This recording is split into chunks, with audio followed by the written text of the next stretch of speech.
What if the only way to save humanity was to lock the door of your own home and wait patiently for death to come for you? An absolute sacrifice, a sentence of voluntary annihilation. In the year 1665, the apocalypse did not descend from the heavens in chariots of fire. It arrived by mail.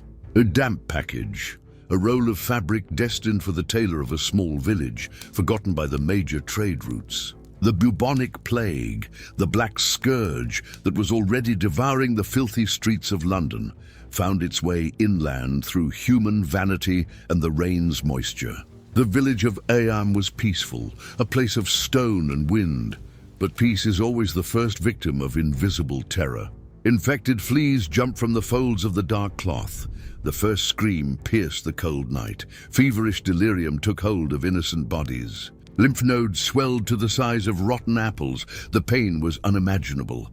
Blood darkened beneath pale skin. No one could breathe the air without smelling the thick scent of decomposing flesh mixed with the desperate aroma of burnt herbs. The most basic human instinct is flight, to run for the hills, to seek salvation far from danger, to distance oneself from the nauseating smell of death that permeated every crack in the wooden doors. The residents of Eyam could have fled. They could have spread the disease across all of northern England. They could have condemned tens of thousands of innocent souls in neighboring towns. Panic was already whispering in the ears of the weakest. The temptation to abandon everything and run for the mountains was almost unbearable. The horses were restless. The wagons were beginning to be prepared in the shadows of dawn. Fear is a fast poison. But the true terror was not in the evil that came from outside, but in the unthinkable decision they would take next. To understand the magnitude of this tragedy, we need to look at the stones that surrounded these people. Eyam was not a place of passage. It was a refuge nestled in the unforgiving hills of the Peak district in the county of Derbyshire, a natural fortress. The wind howled through the limestone valleys. The climate was eternally damp and hostile. A thick mist often swallowed the dark stone houses even before dusk. The residents were tough people, lead miners, sheep farmers, men and women who tore their livelihood from the cold bowels of the earth or from the storm-swept slopes. Their hands were calloused.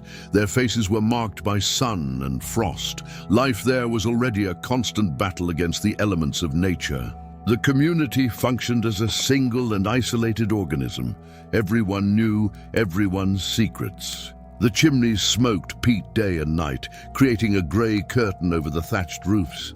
The dirt streets turned into rivers of black mud during the autumn rains. It was in this inhospitable setting that George Vickers lived, a young tailor's assistant, a simple man with ordinary dreams. It was he who opened the bundle of fabrics from London in late August. The fabric was damp. He spread it before the fireplace to dry. The heat awakened the sleeping death. Within days, Vickers was dead, the first to fall. The geography that once protected them from the outside world now turned into a perfect trap. The high hills formed an insurmountable wall of despair. The deep valley became a cauldron where the air felt thick and poisoned. They were trapped. Geographical isolation dictated the slow and methodical rhythm of rural life. And it was exactly this relentless geography that transformed the village into a perfect tomb, when fear began to lock the doors from the inside. Daily life in Eyam became an uninterrupted funeral march. Streets once full of running children now echoed only with the metallic sound of shovels digging into the cold earth. No one visited neighbors. No one talked across fences. The silence was absolute. Human touch became a death sentence. At the center of this daily nightmare, we find the shattered figure of Elizabeth Hancock, a mother, a wife, a woman who knew the darkest depths of hell on earth. In just 8 days, the plague invaded her stone house. She watched helpless as the fever devoured her husband. The terrible delusions. Nighttime groans, flesh rotting while alive. Then the disease took her children, one by one, 6 children, their small bodies succumbing to the darkness. No grave diggers were available. Fear prevented any outside help. Elizabeth had to drag her own family's bodies through a muddy field. Her arms trembled with exhaustion and pain. She dug the graves with her own hands. The sound of earth falling on her children's pale faces would echo in her mind until the end of her days. The Riley graves still mark the exact spot of this indescribable horror. To survive, the village needed supplies. A ghostly system was created. At the boundary stone at the edge of the village, holes were carved. Vinegar-soaked coins were left there as payment. Vinegar was the vain hope of disinfection. Residents of neighboring villages left grain and meat, fleeing quickly before the mist brought the contaminated air. Food was collected in the shadows. Life was reduced to waiting for the next black swelling to appear on the skin. The despair was palpable. While vinegar corroded the coins on the isolated border, another much more lethal corrosion began to devour the sanity of the leaders who imposed this divine punishment. For a sacrifice of this magnitude to occur, power must operate through faith and fear in exact measures. The village was on the verge of an anarchic collapse.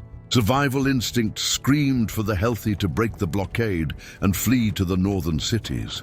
It was then that two unlikely figures took control of Eyam's fate. William Mompesson, the newly arrived young Anglican rector, Thomas Stanley, the former Puritan minister who had been exiled from his parish. Two men divided by relentless religious dogmas, two theological rivals. But death chooses no denominations. Death levels all altars. They joined forces in a dark pact to convince the congregation to stay and die. The argument was of terrifying clarity. If they fled, the plague would travel with them. Sheffield and Manchester would be annihilated. Thousands would perish because of their cowardice. Christian duty demanded martyrdom. Secret meetings no longer occurred in the closed, stuffy church.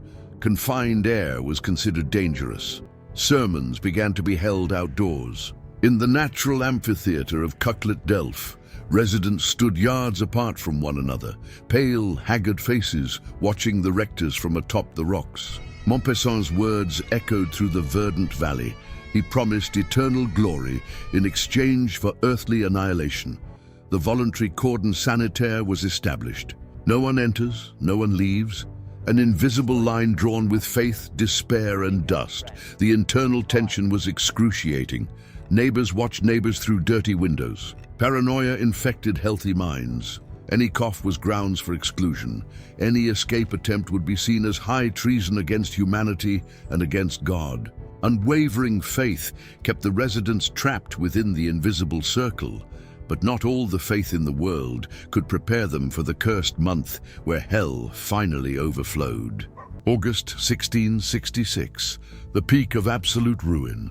The English summer brought a humid and stifling heat that accelerated the village's decay. The air boiled. Flies covered the glass windows in dark, buzzing swarms. Mortality reached catastrophic levels. Entire families were eradicated in a matter of hours. The invisible line of the sanitary cordon became the bars of an open-air slaughterhouse. There were no more tears to be shed. The eyes of the survivors were empty, hollow, devoid of any earthly hope. The sweet and nauseating smell of gangrene and death impregnated the clothes, the hair, the very stone of the houses. Graves were no longer dug in the church cemetery. There was no space, there was no strength. The dead began to be buried in their own backyards. In gardens where roses once bloomed, bloated corpses now rested. Mompesson's wife, the young and beloved Catherine, who had refused to leave her husband, did not survive. The village leader himself felt the bitter taste of the sacrifice he had preached so fervently. Catherine's death broke the spirit of many. If the rector's wife was not spared by God, who would be? The silence in the village became overwhelming. There was no more cattle lowing or dogs barking. The animals were also sacrificed or died of hunger. Eyam was a ghost ship, stranded in a sea of green hills. Those who still breathed wandered like specters, waiting for the inevitable moment when the fever would claim their exhausted bodies. The sacrifice was almost complete. The village of Eyam had drowned in its own black blood to save the inhabitants of the north. The macabre price of this martyrdom would leave a deep scar on the earth that time could never erase. Winter has finally arrived, bringing with it the freezing embrace that the village so desperately needed. In November, the plague slowly receded. The freezing air killed the fleas. The scourge silenced its fury. Of the original 350 inhabitants, more than 260 had perished in agony. An absolutely terrifying mortality rate.